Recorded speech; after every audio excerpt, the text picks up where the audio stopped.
नमस्कार दोस्तों, स्वागत है आप सभी का हमारे YouTube चैनल महादेव की भक्ति में। आज हम इस वीडियो में आपको माघ मास महात्म्य कथा का 21वां अध्याय सुनाएंगे।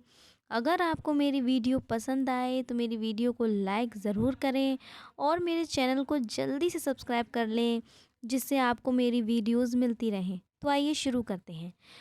लोमश जी कहने लगे कि पूर्व काल में अवंती देश में वीरसेन नाम का एक राजा था। उसने नर्मदा नदी के किनारे राजसूय यज्ञ किया और अश्वमेध यज्ञ भी किए, जिनके खंभे सोने के बनवाए गए। ब्राह्मणों को अन्न का बहुत सा दान किया और बहुत सी गायें, सुंदर वस्त्र और सोने के आभूषण भी दान में दिए।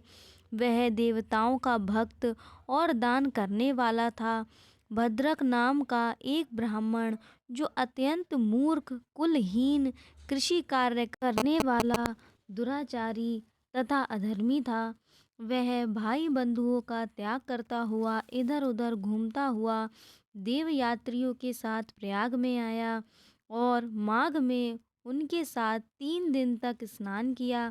वह 3 दिन में ही निष्पाप हो गया और फिर वह अपने घर चला गया। वह ब्राह्मण और राजा दोनों एक ही दिन मृत्यु को प्राप्त हुए। मैंने इन दोनों को बराबर इंद्रलोक में देखा। तेज, रूप, बल, स्त्री, वस्त्र और आभूषण दोनों में समान थे। ऐसा देखकर उसके महात्म्य को क्या कहा जाए। राजसूय यज्ञ करने वाला स्वर्ग का सुख भोग कर फिर भी जन्म लेता है, परंतु संगम में स्नान करने वाला जन्म मरण से रहित हो जाता है।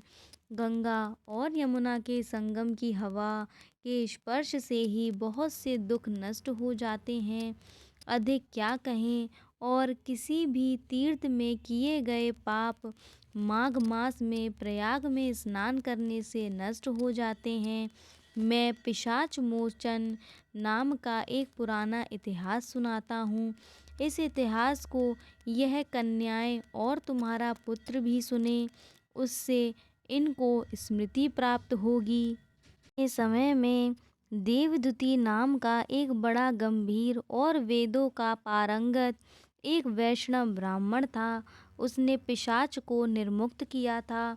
वेद निधि कहने लगे कि वह कहाँ का रहने वाला, किसका पुत्र, किस पिशाच को उसने निर्मुक्त किया। आप विस्तार पूर्वक यह कथा सुनाएं।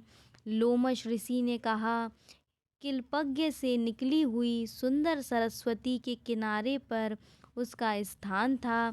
जंगल के बीच में पुण्य जल वाली सरस्वती बहती थी। वन में अनेक प्रकार के पशु भी विचरते थे।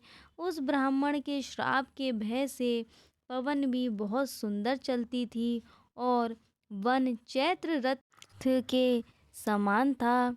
उस जगह धर्मात्मा देवदूती रहता था। उसके पिता का नाम सुमित्र था और वह लक्ष्मी के वरदान से उत्पन्न हुआ था। वह सदैव आत्मा को स्थिर रखता, गर्मी में अपने नेत्र सूर्य की तरफ रखता, वर्षा में खुली जगह पर तपस्या करता, हेमंत ऋतु में सारस्वत सरोवर में बैठता और त्रिकाल संध्या करता।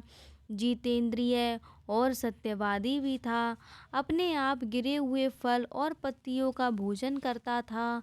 उसका शरीर सूख कर हड्डियां मात्र रह गई थीं। इस प्रकार उसको तप करते हुए वहाँ 1000 वर्ष बीत गए।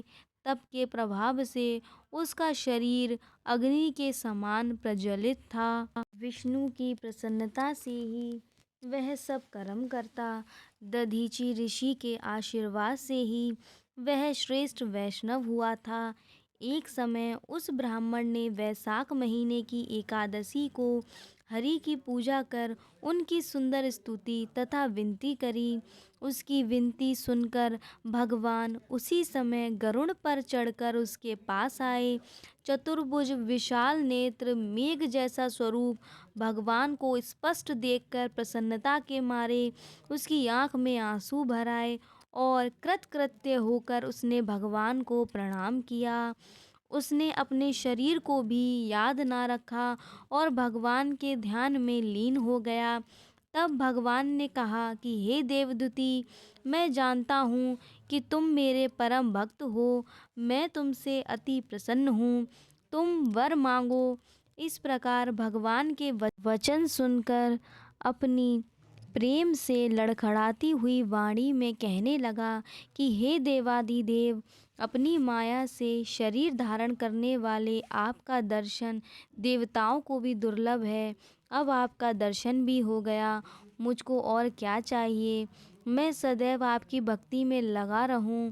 भगवान उसके वचन सुनकर कहने लगे कि ऐसा ही होगा, तुम्हारे तप में कोई बाधा नहीं पड़ेगी। जो मनुष्य तुम्हारे कहे गए स्त्रोत को पढ़ेगा, उसकी मुझ में अचल भक्ति होगी, उसके धर्म कार्य सांगोपांग होंगे और उसकी ज्ञान में परम निष्ठा होगी। इसी के साथ हमारी कथा अध्याय समाप्त होता है। आगे की कथा के लिए आप मेरे चैनल को सब्सक्राइब कर लें और हमारी वीडियो आपको कैसी लगी ये कमेंट बॉक्स में कमेंट करके ज़रूर बताएं।